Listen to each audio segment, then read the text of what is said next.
Hello, everyone, and welcome to our very first ever podcast for the InFAWmation Nation, coming to you from the Outdoor Education Office in Exeter, Rhode Island, brought to you by the State of Rhode Island and the Division of Fish and Wildlife. So welcome, everybody. First of all, I'd like to introduce all of my fellow people in the room with me. And first of all, we have Maddie. Hi, everyone. I'm Maddie. I'm the Administrative Assistant for the Hunter Ed and Aquatic Education Office. And we also have Dana here. Hi everyone, I'm Dana and I'm the volunteer at the Education Office. And I'm Scott Travers. I'm the Hunter Education Coordinator for the State of Rhode Island. So the focus of our podcast is going to be on hunting, hunter education, fishing, and aquatic education, essentially here in the state of Rhode Island. Our first episode, I'd like to start out talking about hunter education and what we do here in the Hunter Education Office in Rhode Island. Yeah, so Scott, why do we have Hunter Ed? Great question, Maddie. The reason why we have hunter education, which was essentially started back in New York in the 1920s, was as a result of hunting-related incidents that were happening out in the field. So we had to come up with some type of system to educate people and to help train them and make them more aware of potential situations that they might encounter out in the field to make them safer. So in Rhode Island, we have a couple of different ways that we accomplish this. We have the in-person classes, which are currently suspended right now due to the COVID-19 pandemic, but we also offer an online option for that. And Maddie, did you want to talk a little bit about that online option? So yeah, the online option, you can visit our website and there will be a link to the online courses. So what you would do is you would take the online course and you would get a certificate of completion at the end. And you would take that certificate and bring it into the office or any other place that provides the in-person exams. You would take the in-person exam, and if you pass that, you can obtain a hunting license. So at that point, you get your hunter course completion card, and with that, you could then jump onto the website and get a hunting license. Yep. So that would probably be found on the website for the state of Rhode Island, and you could link to the DEM website and get down to Fish and Wildlife and Hunter Education. Yeah, so it would be under the tab Fish and Wildlife and then Hunter Education and then courses and in-person exam information. And we do currently offer that for both Hunter Education and Bow Hunter Education. And what's nice about the online program is that people can take it at any point during the day or on the weekend. You know, you don't really have to plan to sit down throughout a whole weekend or go for a couple of different days to complete the course. Yeah, and if you want to, a lot of people get it done in the summertime, so they'll have their license for the next upcoming hunting season. Yeah, that's a great idea. And you know, the benefit, though, I will have to say, about the in-person classes is that you have the opportunity to actually ask questions. Yes. And, you know, you can have the instructor kind of really focus in on some details.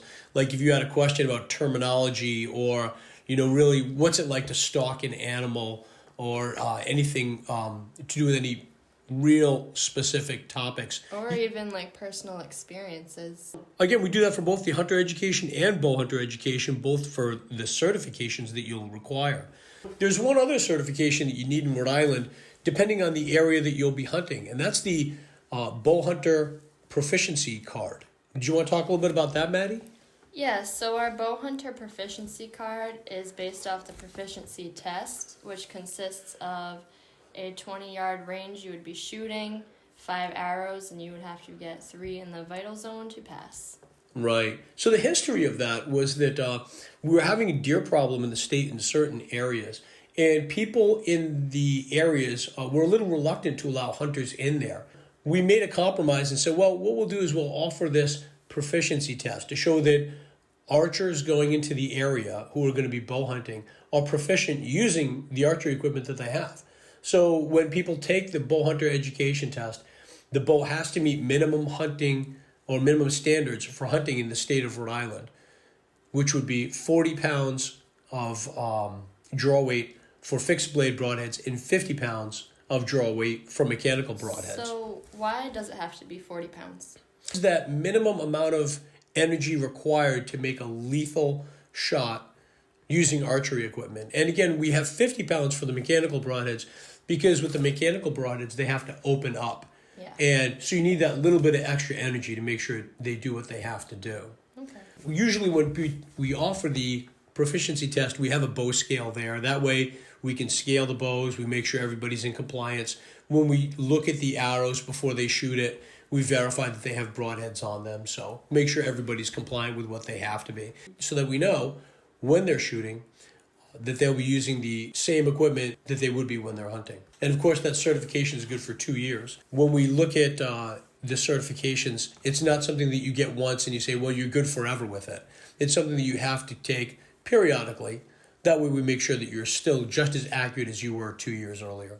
And do you know what areas you would need to have the proficiency test done? Yes, currently those areas would include Jamestown, Prudence Island, Block Island, and the town of Lincoln. Mm-hmm. And while hunting laws change all the time, you can always check your most current abstract with your hunting laws in the state of Rhode Island, or you can check again on that website for the Division of Fish and Wildlife and take a look and see what the current laws are for that. Mm-hmm. We also offer a bunch of non-certification programs here in the Hunter Education Office. And the reason why we started going to that was that Hunter Education was essentially started to give people the basics. Keep your finger off the trigger, always positively identify your target, and give you the basics about hunting and being out in the field with either a firearm or archery equipment. However, it was also based on the fact that you would have a mentor like your dad or your brother or somebody like that would actually take you into the field, take you under their wing, and show you how to be successful while you're out there. But these days, we found that a lot of people are getting into the programs and they don't have that mentor. They don't have anybody to really show them what to do out there in the field to be successful. So we found that a lot of people are really taking advantage of us having all these additional programs. What are some of these programs that we do offer, Maddie? So we do a land navigation course. Right, and that land navigation course is pretty cool. That's a 2-day class, right? Mm-hmm.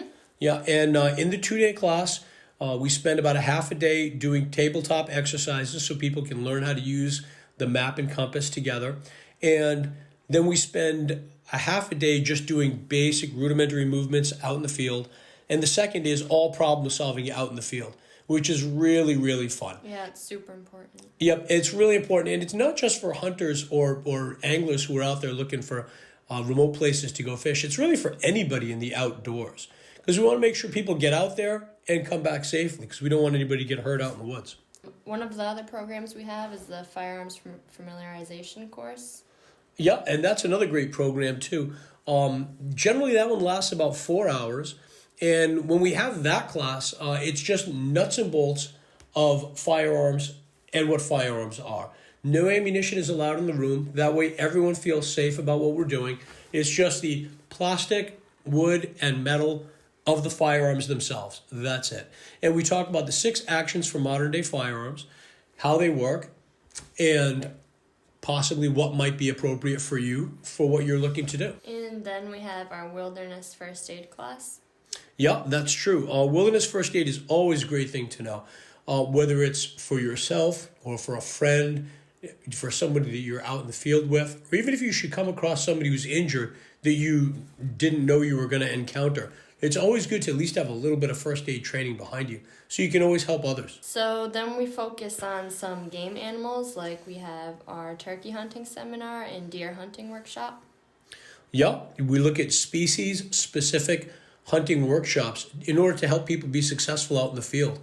You know, when you take the hunter education class, it gives a lot of great information, but there just isn't enough time in that class to really dive deep into what you should know when you're actually pursuing a turkey or when you're pursuing a deer in many cases. We get a lot of good information out in these classes, very specific to just hunting those particular animals. For instance, if you were to look at hunting a deer, you might spend a lot of time sitting in a tree stand, trying to be as still as you can, being as quiet as you can, for when the deer comes in the area. That way you don't alert the deer to your presence. But if you were doing a different type of hunting, like upland game hunting, you're actually walking the entire time. You can generally be carrying on a conversation with a person who you're hunting with, walking in the field. Very often you'll also be using a companion to hunt with, like a dog.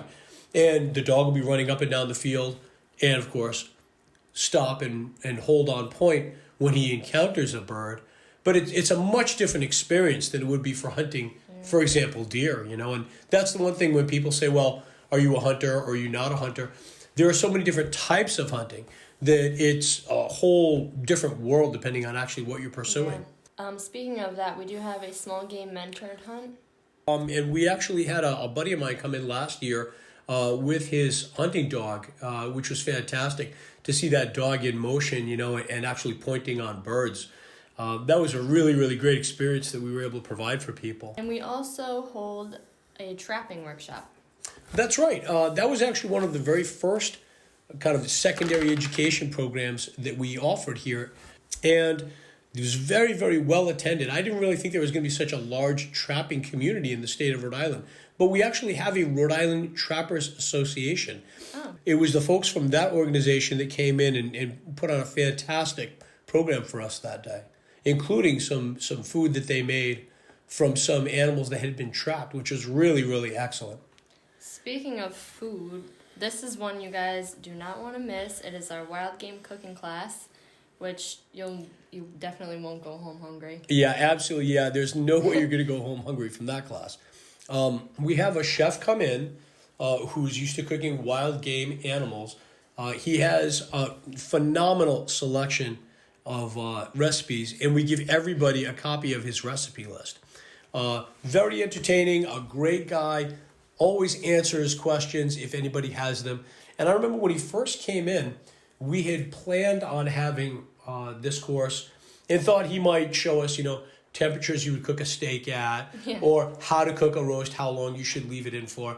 But he came up with things like a buffalo pheasant pizza. Phenomenal. And So all good. kinds of crazy recipes that we would have never, ever thought of. And again, even just to come in, it's better than most game dinners I've ever been to. Oh, yeah. So even just to come sit down, listen to the jokes, and eat as much as you can, it's still a great opportunity. Who would want to pass that up? We have some blind construction workshops, like for ground blinds, and then we have some tree stand safety workshops. Right, absolutely, yeah. And you know, when you're hunting out of a ground blind, especially for deer, you have to keep in mind that you have to have 200 square inches of orange visible from all sides. And while I know the focus of this particular podcast isn't to get into the law and different laws involving different types of hunting, I did want to throw that out real quick because we do cover that in the ground blind construction workshop. But it's great to get out there, especially if you're in an area where you can't bring in a tree stand or something like that you can use some natural vegetation from blowdown or from branches and trees that are already on the ground and just build yourself a little blind right there in that immediate area. It's very, very effective means of hunting. And like you said, Maddie, we also do have that tree stand safety workshop. There's sometimes people will buy a tree stand not based on whether they're familiar with its use, but based on the expense of it. So if you see something that's on sale and then you were to buy that, you bring it home, and then when you pull it out of the box, you're thinking, boy, there's no way I could make this happen. So then it just sits in a corner or sits in a basement, and then you end up spending more money on buying the model or the type that you really feel more comfortable using. And at the state of Rhode Island here at the Outdoor Education Office, we have all of the different types of manufactured tree stands. And during the workshop, you can actually get hands-on experience setting them up, taking them down, even getting in and out of them. That way you get a chance to see what they're like, try them out before you actually outlay any money and buy these things. Yeah. Yep. So I think that's a real big advantage for people. And of course, we have a lot of other programs. We have a lot of exciting ones coming up on the horizon, but we're looking for a great season to come. And how are these programs funded? These programs are all funded through the Pittman-Robertson Act. That's a great question, Dana. And that act for taxation on the sale of firearms, ammunition, and other types of hunting-related equipment, archery equipment as well. And that all goes into one federal fund, and it gets divided up among the 50 states. There's a formula that they use that determines which state gets how much money, and it's based on the number of licensed hunters and the number of square acres of public land that there is for that state for hunters to use. Rhode Island is a minimum funding state, which means we'll always get the lowest amount because we'll never have the number of hunters of Kansas, and we'll certainly never have the amount of public land as the state of Montana. But we do get our piece of the pie on that, and that does fund our program. So where could people go to find information on what classes are coming up and what's happening? They could go to our website. When they go to our website, they could take a look again under Division of Environmental Management. We can go to the Fish and Wildlife section, and you can look at the course schedule and find out both what's happening in the hunter education world as well as the aquatic education world. What we'd like to institute here towards the end of our podcast is one question from our listeners. So one question I know we commonly get at the office, people will ask us, if I lost my hunter education card, can I get a replacement card for that, or do I have to take the class all over again? You can get a replacement card. Absolutely. And Maddie, I know, is not frustrated in any way answering that question many times a day. No, I'm not at at all. all. Not at all. But it is true. People do call with that question every single day. And we have the records here at the Hunter Education Office going all the way back to 1973. Mm-hmm. So if you've taken the course from 1973 onwards to today, we have your information here for both hunter education and bow hunter education. So if you've taken the class, then call the office and we'll send you out a replacement card. It doesn't cost you anything. And if you want to, you could even come to the office and pick it up if you needed it for some trip you were going on in the immediate future and you couldn't find it or anything like that. So just give the office a call. And Maddie, what's the number they can reach you at? It's 401-539-0019. Fantastic. And again, that's Maddie Prue. Yes. You can reach her right at the office, and she's always there to help you out. And if you are calling after hours, just feel free to leave a voicemail. Their name, their phone number, what they're looking for, and that's really it. Right, gotcha. That way you can get back to them and find out what their mailing address is. And yeah. If you have any questions for any of us at the office, email me. Yep, right. You can just email Maddie. Madison, MADISON, .Prue, PROULX, @DEM.RI.gov. Another thing that we thought we'd throw in at the end of each episode would be one funny hunting related story, or one funny story from being out in the field. And what we would like to have is our listeners to contribute to this. That way we don't have to keep talking about the stupid things that we do all the time. So if you have any funny story, or like I said a second ago, if you have any questions for any of us at the office, email me. So we were actually filming a video on scouting turkeys. Oh. Dana was actually running the camera, and I was out in the field, and we're on private property, and trying to give the introduction for the topic and what we're going to be covering in the video. And the video is out there and it is online, so you can see this to verify that this is actually a true story.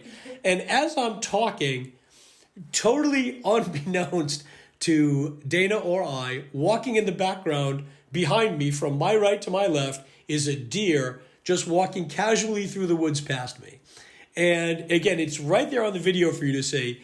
And we didn't even notice it until afterwards when we were reviewing the footage. So, never ever would that happen during deer season, or when I'm trying to do a deer hunting video, to have the deer come right up on cue. But of course, there she was, this young doe just walking right out behind me in the woods, wondering what the heck we were doing. And then later on, we spotted a fox. Couldn't get it on camera, but there it was. Yeah, unbelievable, But that's the cool thing about hunting and being out in the field is that you never see what you're going after. Yeah, right. Yeah, you never see what you're going after, right? But it's also you have no idea what you're going to encounter that day. It's always an adventure, always something exciting and cool. Even getting out there early in the morning and just watching the sunrise, and the beautiful, quiet, wooded areas that we have in the state, just absolutely phenomenal. So I guess with that, really quickly, our episode for next month, and that's going to focus on the Great Swamp Shooting Range. And some people may already know it. It's the National Shooting Sports Foundation Shooting Sports Month in August. So again, we will be covering the Great Swamp Shooting Range, which is maintained and operated by the state of Rhode Island, also funded through Pitt Robertson money.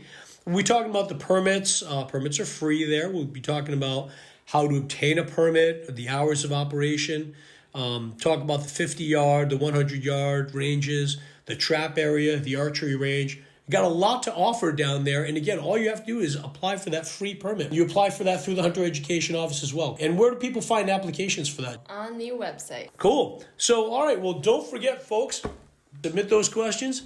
Submit those funny hunting stories, because we certainly want to feature them on our podcast. And who knows, maybe we'll be reading your story or your question next month. Yes, and if you have any other things you want us to maybe cover or any other questions, email anything. Also, but we do a lot of animal identification.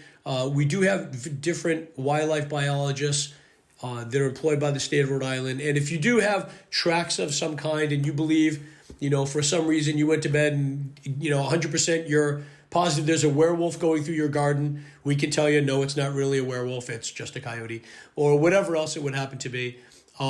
Just shoot us an email with a detailed image or any other questions, comments, even program ideas, because we're always looking for new ideas. Remember, if you have that question, then I'm sure a bunch of other people too. And yeah, they'd like to hear the answer to those questions, I'm sure. Be sure to subscribe so you don't miss any upcoming episodes. You can find this and future recordings on our YouTube channel, as well as the usual podcast apps like SoundCloud, TuneIn, and Apple Podcasts. Links will be provided on our Facebook and Instagram accounts. Simply search Rhode Island Division of Fish and Wildlife. This has been the InFAWmation Nation, InFAWmation, F and W as in fish and wildlife. Thanks for tuning in, and we're signing off.